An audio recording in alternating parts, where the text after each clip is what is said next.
எனக்கு அன்பான தேவனுடைய பிள்ளைகளே, ஆண்டவரும் இரட்சகருமாகிய இயேசு கிறிஸ்துவின் பரிசுத்த நாமத்தில் உங்களை வாழ்த்துகிறேன், ஆசீர்வதிக்கிறேன். கிருபையானது உங்களையும் உங்கள் பிள்ளைகளையும் பாதுகாத்து வழிநடத்துவதாக. இன்றைக்கும் நம்முடைய தியானத்திற்கு ஆதாரமாக ஏசாயா தீர்க்கதரிசன புஸ்தகம் 45ஆம் அதிகாரம் 11ஆம் வசனத்தை பாருங்கள்.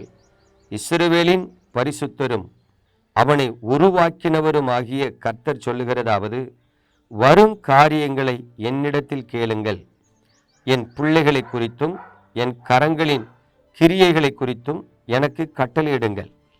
பாருங்க, ஆண்டவர் ஒரு அருமையான ஆலோசனை நமக்கு சொல்லுகிறார். என்னவென்று சொன்னால், வரும் காரியங்களை குறித்து என்னிடத்தில் கேளுங்கள் என்று சொல்லுகிறார். பிரியமானவர்களே, இன்றைக்கு தேவனை நம்பி இருக்கிற தேவ பிள்ளைகள் அநேகர் வருத்தத்தோடும் வேதனையோடும் துன்பத்தோடும் ஒருவேளை எதிர்காலத்தை குறித்த நிச்சயம் இல்லாமலும் வாழ்ந்து கொண்டிருக்கிறத பார்க்கிறேன். கடந்த நாட்களில் ஒரு தாயார் வந்து என்னிடத்துல சொன்னாங்க, என் மகளுக்காக கொஞ்சம் ஜெபம் பண்ணுங்க. என்னம்மாண்ணே, 37 வயசாயிட்டு பிரதர், கல்யாணம் ஆகலை. அடுத்ததாக ஒரு தாயார் சொல்றாங்க, என் மகனுக்காக ஜெபம் பண்ணுங்க பிரதர். நான் கேட்டேன், என்னம்மாண்ணே? அவனுடைய மனைவி கோபித்து கொண்டு அவங்க அம்மா வீட்டுக்கு போயிட்டா. கல்யாணமாகி 6 மாதம்தான் ஆச்சு. பாருங்க, நாங்கள் எவ்வளோ கூப்பிட்றோம், வரமாட்டேங்கிறா. அவன் ஃபோன் அடித்தா ஃபோன் எடுக்க மாட்டேங்கிறா. நேரில் போய் பார்த்து பேசலான்னு போனால் வீட்டுக்குள்ளே விட மாட்டேங்கிறா, கதவை பூட்டிக்கிறா. ஏன் கோவப்படுறா? எதுக்கு கோவப்படுறா? எதுக்காக எங்கள் மகன் கூட வாழ மாட்டேங்கிறா? ஒன்றுமே தெரியல பிரதர், அவன் பாம்போல இருக்கிறான் அப்படின்னு சொன்னாங்க. உண்மையாகவே இந்த உலகத்தில் தேவ ஜனங்கள் படுகிற பாடுகள் துன்பங்களை சொல்லவே முடியாது. ஒரு தம்பி சொல்கிறான், அண்ணே நல்லா சம்பாதிக்கிறேனே, மாதம் 45,000 ரூபா நான் சம்பாதிக்கிறேன், ஆனால் எனக்கு எப்படி செலவு பண்ணேன்னு தெரியலையா? இல்லை, நான் ஆடம்பரமாக செலவு பண்ண, நானும் ஒவ்வொரு மாதமும் கவனமாக இருந்து பார்க்குறேன், 20ஆம் தேதி தாண்டினா கையில் பணம் இல்லைண்ணே. அனாவசிய செலவு கிடையாது. அவன் என்னென்ன காரியங்களுக்கு செலவு பண்ணுறேன்னு சொல்கிறான், எல்லாம் அத்தியாவசியமான காரியங்கள். ஆனால் அவன் சொல்கிறான், 20ஆம் தேதிக்கு பிறகு கடன் வாங்கக்கூடிய சூழ்நிலை வந்துடுது. அந்த கடனை அடைக்க வேண்டிய சூழ்நிலை தான் மாதம் முடிஞ்ச உடனே வருது. இத்தனைக்கு பார்த்தீங்கன்னா பெரிய ஆடம்பரமான வாழ்க்கை வாழலை, நல்ல பையன், பொறுப்பான பையன். ஏன் இப்படிப்பட்ட ஒரு நிலம் தெரியல? அந்த தம்பி என்கிட்ட வந்து சொல்கிறான், ஏன்னா என் நண்பன் ஒரு பிரைவேட் பாலிடெக்னிக்கில் 12,000 ரூபா சம்பளத்தில் வேலை பார்க்குறான். அந்த 12,000 ரூபா சம்பளத்தில் அவன் திருப்தியாக வாழ்கிறான். நான் 45,000 ரூபா சம்பளம் வாங்கிட்டு ஒவ்வொரு மாதம் மீதியான துணிக்கு 1 ரூபாய் எடுக்க முடியாமல் கடன்காரனாக இருக்கிறேன். பிரியமானவர்களே, சில நேரங்களில் நமது வாழ்க்கையில் நடக்கிற காரியங்கள் வந்து நமக்கு புரியாது.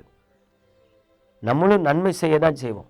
எனக்கு தெரிஞ்ச ஒரு தம்பி பார்த்தீங்கன்னா, யாராவது ஆலயம் கட்டுறாங்கன்னு வந்தால் 1000-2000 ரூபா அவரால் முடிஞ்ச டொனேஷன் எழுதுவார். கஷ்டப்பட்டவங்க வந்தால் எப்படியாவது அவங்க கேட்குற 100-500 கொடுத்து உதவி செய்வார். அவர் சொல்கிறார், அண்ணே, ஏழைக்கு இறங்குறவன் கர்த்தருக்கு கடன் கொடுக்குறான்னு சொன்னதுனால நானும் என்னால் முடிஞ்ச உதவியை செய்கிறேனே. சமாதானம் இல்லைண்ணே, சந்தோஷமே இல்லைண்ணே. நானும் ஜெபம் பண்ணி பார்க்குறேனே, உபவாசம் பண்ணி பார்க்குறேனே, கர்த்தரை தேடுறேன், அதிகாலமே எழும்பி கர்த்தரை தேடுறேன், ஆனால் என் வாழ்க்கையில் காயப்பட்டுக்கிட்டே இருக்கிறேன் அப்படின்னு. உண்மையாகவே தேவனுடைய பிள்ளைகளே, ஒரு சில மனிதர்களோடு நான் பழகும் பொழுது கருத்தாய் கர்த்தரை தேடுகிறவர்கள், உண்மையாய் ஜெபிக்கிறவர்கள், தேவனுக்கென்றும் ஏழைகளுக்கென்றும் பிரியமாய் கொடுக்கிறவர்கள் அநேகர் கடந்து வருகிற துன்பத்தின் பாதைகளை பார்த்தா, ஏன் ஒரு சிலர் டக்குன்னு சொல்லிடுறாங்க, ஏதோ சாபமாக இருக்கும், முன்னோர் சாபமாக இருக்கும், அவங்க அப்பா அம்மா செஞ்ச பாவமாக இருக்கும் அப்படின்னு பட்டுன்னு சிலர் சொல்லிடுறாங்க. எல்லாத்துக்கும் சாபம் காரணம் இல்லை, எல்லாருக்கும் பாவம் காரணம் இல்லை. நம்ம வாய் இருக்குங்கிறதுக்கு பேசக்கூடாது. நீங்கள் வேதத்தில் வாசித்து பாருங்க, ஐஸ்வர்யன் லாசரு சம்பவத்தில் லாசரு முன்னோர் சாபத்தை சுமந்தானா, இல்லை அவனுடைய பாவத்தில் அழிந்தானா? கிடையாது. ஆனால் அவன் தரித்திரன் என்று வேதம் அவனை குறித்து சொல்லுகிறது. ஏன் தரித்திரன் தெரியாது, ஆபிரகாம் அடியில் அவனுக்கு இளைப்பாறுதல் கிடைக்கும். அப்போ தேவன் ஒருவேளை அவனுக்கு அந்த பாதையை நியமிச்சிருக்கிறாரு நம்ம தெரியல. இப்போ கவனிங்க, நம்ம வாழ்க்கை எப்படி இருக்குங்கிறது நமக்கு தெரியாது. நம்ம வாழ்க்கை ஏன் இப்படி இருக்குங்கிறது நமக்கு புரியாது. அப்பதான் ஆண்டவர் ஒரு காரியத்தை சொல்றார், என்னிடத்தில் கேளுங்கள், வரும் காரியங்களை குறித்து என்னிடத்தில் கேளுங்கள். பாருங்க, என்கிட்ட வந்து புலம்பின அந்த தம்பிக்கு ஒரே ஒரு காரியத்தை சொன்னேன், நம்ம ஏன் ஆண்டவர்கிட்ட விசாரிக்க கூடாது? இன்னையிலிருந்து ஜெபிக்கிறத நிப்பாட்டுங்க, ஆண்டவர்கிட்ட விசாரிங்க. ஆண்டவரே, நான் உங்களை தானே நம்பி இருக்கிறேன், நான் ரட்சிக்கப்பட்டவன் தானே, என்கிட்ட ஏதாவது குறை இருந்தால் சொல்லுங்கள், நான் என்னை திருத்துறேன் ஆண்டவரே. நான் ஏதாவது மனம் திரும்பணுமா, இல்லை நான் ஏதாவது உங்கள் கற்பனை வார்த்தைக்கு கீழ்ப்படியாமல் போயிட்டேன்னா சொல்லித்தாங்க, நான் கீழ்ப்படுகிறேன். பாருங்கள், ஒரு 2-3 நாள், ஒரு வாரம் உட்கார்ந்து அவன் ஜெபம் பண்ணிகிட்டே இருந்தான். எனக்கு என் எதிர்காலம் என்ன ஆண்டவரே, என் காரியம் என்ன, எனக்கு சொல்லித்தாங்கன்னு சொல்லி அவன் விசாரிக்க ஆரம்பித்தான். அப்போ ஆண்டவர் அவன்கிட்ட சொல்லியிருக்காரு, மகனே, இவ்வளோ நாள் பொறுமையை சகிச்சல்லாம், இன்னும் ஒரு 3 வருடங்கள் நீ இந்த வனாந்தரத்தின் பாதையில் தான் நடத்தப்படுவாய். 3 வருடம் கழித்து நான் உன்னை ஆசீர்வதிப்பேன்னு ஆண்டவர் சொன்னார். அவன் என்கிட்ட வந்து சொன்னான், அண்ணே, ஆண்டவர் பேசும்போது சந்தோஷமாக இருக்கணே, இன்னும் 3 வருஷம் உனக்கு இந்த பாடுதான் இருக்கும் அப்படின்னு சொன்னார். ஏன் அப்படின்னு கேட்டால், ஏன் கேட்ட பதில் வர.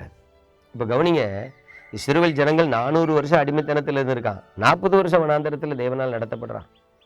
ஏன்னு கேட்டால் அங்கே ஒரு காரணம் இருக்குது. என்னென்னா, இஸ்ரவேல் ஜனங்களுடைய அவிசுவாசம். ஆனால் இங்கே அவன் விசுவாசிக்கிறான், ஆனால் சூழ்நிலைகள் மனசை மனமடிவாக்குகிறது. இப்போ ஆண்டவர் சொல்றார், ஒரு 3 வருஷம் பொறுமையா இரு. எனக்கு அன்பான தேவனுடைய பிள்ளைகளே, அப்போ கவனிங்க, தேவனிடத்தில் போய் விசாரிக்கும் பொழுது பதில் வருகிறது, தீர்வு வருகிறது. அதே போல் அந்த தம்பி வாழ்க்கையில் பாருங்க, கரெக்டாக 3 வருஷம் முடிஞ்சிச்சு, கர்த்தர் அவனை ஆசீர்வதித்தார். அவன் வாழ்க்கையில் சந்தோஷமும் மகிழ்ச்சியும் அடையும்படி செய்தார். அப்போ அவன் சொல்றான், அவன் எதுக்காக கர்த்தர் இந்த பாதையில் நடத்தினார் தெரியாது, தெரியவும் வேண்டாம். அவர் நடத்தினார், கடந்து வந்துட்டோம். ஏன் சொல்றேன்னா, வெளிப்படுத்தின விசேஷத்தில் ஒரு வசனம் சொல்லுது, இவர்கள் மிகுந்த உபத்திரவத்தின் வழியாக வந்தவர்கள். அப்ப நல்ல கவனிங்க, தேவன் தமது நாமத்தின் நிமித்தமாய் தம்மை விசுவாசிக்கிற பிள்ளைகளை நடத்துகிறார். அவர் நடத்துகிற பாதை சில நேரம் புல்லுள்ள இடங்கள்ல நடத்துவார், சங்கீதக்காரன் சொன்னது போல. சில நேரம் வனாந்தரத்தில் நடத்துவார், சில நேரம் ஒருத்தரும் கடந்து போகாத பாதையில நடத்துகிறார். நடத்துகிற எஜமானனுக்கு தான் தன் பிள்ளைகளை, தன் ஆடுகளை எப்படி நடத்தணும், எங்க நடத்தணுங்கிறது தெரியுது. ஆடுகளுக்கு எஜமானன் ஏன் நடத்துறாரு, எதுக்கு நடத்துறாருங்கிறது தெரியாது. அதனாலதான் ஆண்டவர் சொல்றார், வரும் காரியத்தை குறித்து என்னிடத்தில் கேளுங்கள். நம்ம கர்த்தரிடத்துல கேட்டோம்னா இன்னும் பொறுமையா விசுவாசத்தோடு அவரை பின்பற்றுவதற்கு ஏதுவா இருக்கும். அவர் பதில் சொல்லுவார், நம்மை கைவிட மாட்டார், ஆசீர்வதிப்பார். நம்ம ஜெபிப்போமா? எங்கள் அன்பின் பரலோக தகப்பனே, இந்த பரிசுத்தமான காலை பொழுதுல உங்க கிருபையுள்ள கரத்தில் எங்களை தாழ்த்துகிறோம். இதோ அநேக ஜனங்கள் தங்கள் வாழ்க்கையில வருத்தங்களோடும் துன்பங்களோடும் போராட்டத்தோடும் வேதனையோடும் கடந்து வருகிறார்கள். ஏன் இப்படிப்பட்ட ஒரு பாரம், வேதனை, கண்ணீர்? சிலருக்கு கேள்விக்கு பதில் இல்லை. ஆனாலும் ஆண்டவரே, நீர் வருங்காரியங்களை குறித்து எங்களோடு பேசுகிறவர் அல்லவா? உம்முடைய பிள்ளைகளுக்காக நான் ஜெபித்து ஆசீர்வதிக்கிறேன். ஒருவேளை இப்படிப்பட்ட துன்பத்தோடு, துயரத்தோடு, வேதனையோடு, கண்ணீரோடு வாழ்ந்து வருகிற பிள்ளைகள் சோர்ந்து போகாதபடி வரும் காரியங்களை குறித்து நீர் அவர்களுக்கு கற்றுக் கொடுத்து கரம் பிடித்து நடத்தும். இயேசு கிறிஸ்துவின் அன்பின் நாமத்தில் ஜெபித்து ஆசீர்வதிக்கிறேன் நல்ல பிதாவே, ஆமென்.